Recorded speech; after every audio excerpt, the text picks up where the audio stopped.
Αλγύρης του Αρούνας Γιασικεβίτσιους πήρε εύκολα την πρόκριση στους τελικούς του Λιθουανικού Πρωταθλήματος, επικρατώντας της Νεπτούνα στην ημιτελική σειρά με 3-1.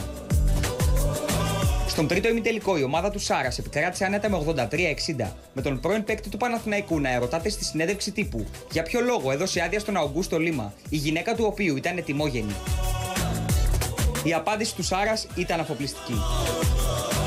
Treneri, kaip vertinat, kad Augusto Lima išvažiavo serijos metu, gimė vaikas, viskas aišku, bet kaip jūs vertinat, kad jis išvažiavo, paliko komandą? Kaip aš vertinu?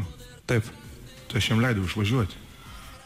Bet ar normalu, kad pusfinaliai išvažiuoja žaidėjas vis tiek? O tu turi vaikų. Tai kaip turėsi vaikų, jaunuolį suprasi. Nes čia yra maksimumas, ką žmogus gali patirti. Vau, geras klausimas tikrai. Tu galvoji, krepšinis yra svarbiausia gyvenime? Ne, pusfinalis yra svarbu. Pusfinalis? O kam jisai yra svarbus? Kuriai? Tu matei kiek žiūrovų? Svarbu? Ar žmogui? Tai tu kaip vaiką pirmą savo pamatysi, tai tu suprasi, kas yra gyvenime svarbiausia. Ateik su manim pašnekėti tada. Nes nieko negali būti didingesnio pasaulyje kaip vaiko gimimas. Patikėk manim.